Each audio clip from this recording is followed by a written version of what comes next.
the law of karma and the law of forgiveness. Man receives only that which he gives. The game of life is a game of boomerangs. Man's thoughts, deeds, and words return to him sooner or later with astounding accuracy. This is the law of karma, which is Sanskrit for comeback. Whatsoever a man soweth, that shall he also reap. For example, a friend told me this story of herself, illustrating the law. She said, "I make all my karma on my aunt. Whatever I say to her, someone says to me. I am often irritable at home when one day said to my aunt, who was talking to me during dinner, 'No more talk, I wish to eat in peace.' The following day, I was lunching with a woman with whom I wished to make a great impression. I was talking animatedly when she said, 'No more talk, I wish to eat in peace.' My friend is high in consciousness, so her karma returns much more quickly than to one on the mental plane. The more man knows, the more he is responsible for, and a person with a knowledge of spiritual law, which he does not practice, suffers greatly in consequence. The fear of the Lord, law, is the beginning of wisdom. If we read the word Lord, law, it will make many passages in the Bible much clearer. Vengeance is mine, I will repay, saith the Lord, law. It is the law which takes vengeance, not God. God sees man perfect, created in his own image, imagination, and given power and dominion. This is the perfect idea of man, registered in divine mind, awaiting man's recognition. For man can only be what he sees himself to be, and only attain what he sees himself attaining. Nothing ever happens without an onlooker, is an ancient saying. Man first sees his failure or success, his joy or sorrow, before it swings into visibility from the scenes set in his own imagination. We have observed this in the mother picturing disease for her child, or a woman seeing success for her husband. Jesus Christ said, "And ye shall know the truth, and the truth shall make you free." So we see freedom from all unhappy conditions comes through knowledge, a knowledge of spiritual law. Obedience precedes authority, and the law obeys man when he obeys the law. The law of electricity must be obeyed before it becomes man's servant. When handled ignorantly, it becomes man's deadly foe. So with the laws of mind. For example, a woman with a strong personal will wished she owned a house which belonged to an acquaintance, and she often made mental pictures of herself living in the house. In the course of time, the man died and she moved into the house. Several years afterwards, coming into the knowledge of spiritual law, she said to me, "Do you think I had anything to do with that man's death?" I replied, "Yes, your desire was so strong, everything made way for it. But you paid your karmic debt. Your husband, whom you loved devotedly, died soon after, and the house was a white elephant on your hands for many years." The original owner, however, could not have been affected by her thoughts had he been positive in the truth, nor her husband, but they were both under karmic law. The woman should have said, feeling the great desire for the house, "Infinite intelligence, give me the right house, equally as charming as this, the house which is mine by divine right." The divine selection would have given perfect satisfaction and brought good to all. The divine pattern is the only safe pattern to work by. Desire is a tremendous force and must be directed in the right channels or chaos ensues. In demonstrating, the most important step is the first step, to ask aright. Man should always demand only that which is his by divine right. To go back to the illustration, had the woman taken this attitude, "If this house I desire is mine, I cannot lose it. If it is not, give me its equivalent," The man might have decided to move out harmoniously had it been the divine selection for her, or another house would have been substituted. Anything forced into manifestation through personal will is always ill-got and has ever bad success. Man is admonished, "My will be done, not thine." And the curious thing is, man always gets just what he desires when he does relinquish all personal will, thereby enabling infinite intelligence to work through him. "Stand ye still and see the salvation of the Lord," law. For example, a woman came to me in great distress. Her daughter had determined to take a very hazardous trip, and the mother was filled with fear. She said she had used every argument, had pointed out the dangers to be encountered, had forbidden her to go, but the daughter became more and more rebellious and determined. I said to the mother, "You are forcing your personal will upon your daughter, which you have no right to do, and your fear of the trip is only attracting it, for man attracts what he fears." I added, "Let go and take your mental hands off. Put it in God's hands and use this statement: I put this situation in the hands of infinite love and wisdom. If this trip is the divine plan, I bless it and no longer resist. But if it is not divinely planned, I give thanks that it is now dissolved and dissipated." A day or two after that, her daughter said to her, "Mother, I have given up the trip," and the situation returned to its native nothingness. It is learning to stand still which seems so difficult for man. I will deal more fully with this law in the chapter on non-resistance. I will give another example of sowing and reaping, which came in the most curious way. A woman came to me saying she had received a counterfeit $20 bill given to her at the bank.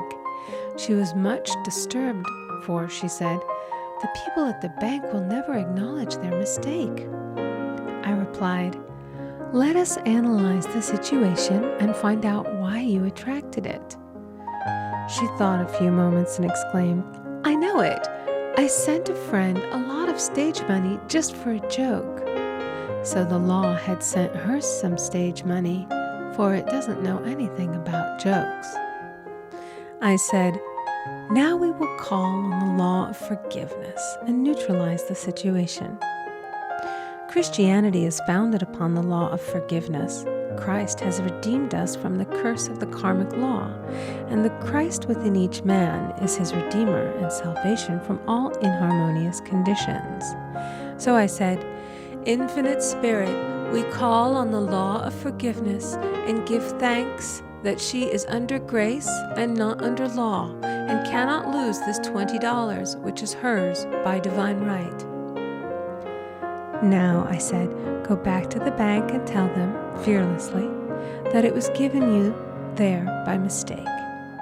She obeyed, and to her surprise, they apologized and gave her another bill, treating her most courteously.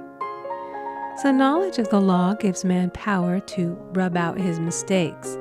Man cannot force the external to be what he is not. If he desires riches, he must be rich first in consciousness. For example, a woman came to me asking treatment for prosperity. She did not take much interest in her household affairs, and her home was in great disorder. I said to her, "If you wish to be rich, you must be orderly. All men with great wealth are orderly, and order is heaven's first law."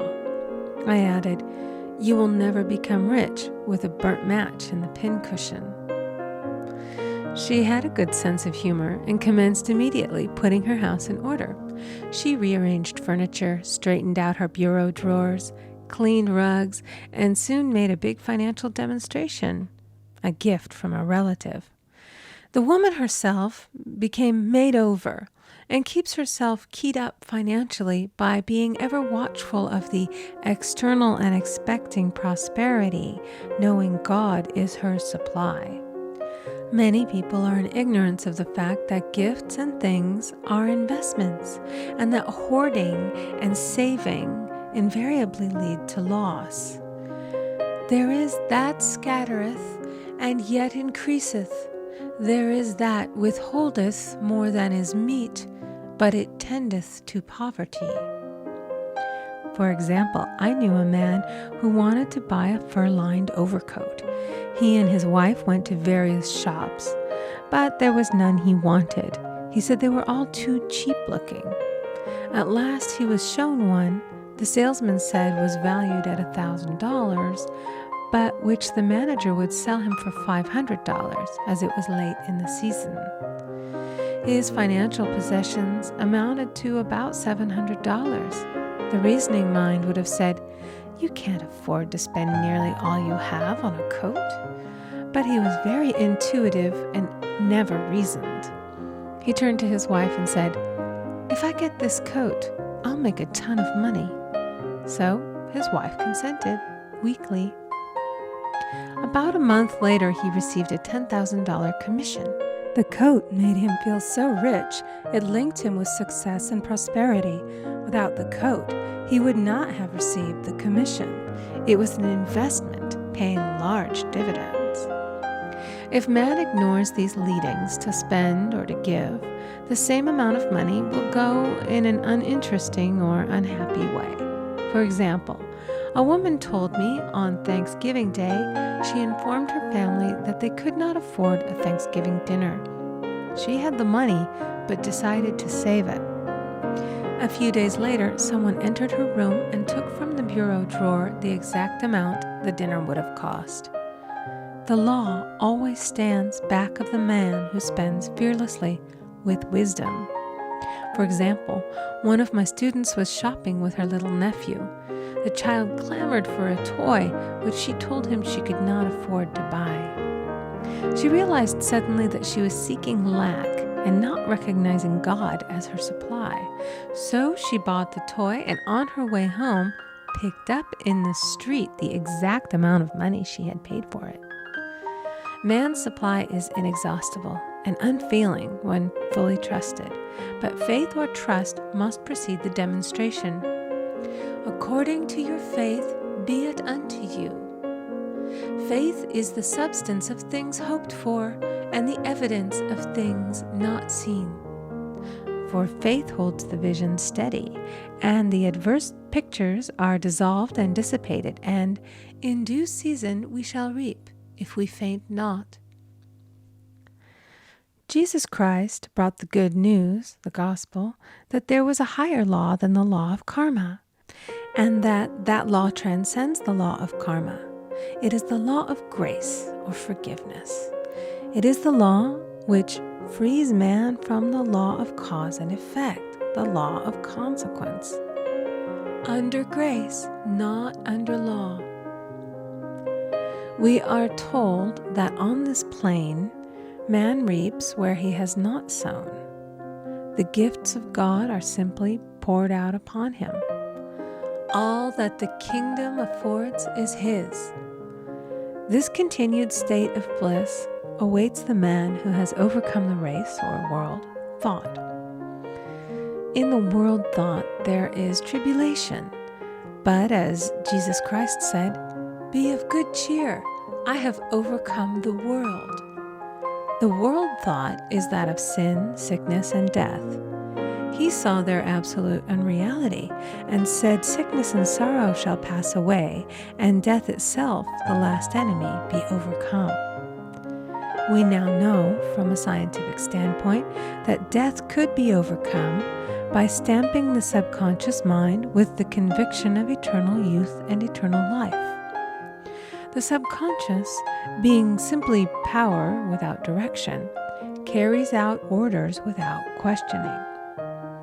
Working under the direction of the superconscious, the Christ or God within man, the resurrection of the body would be accomplished. Man would no longer throw off his body in death. It would be transformed into the body electric, sung by Walt Whitman, for Christianity is founded upon the forgiveness of sins and an empty 22.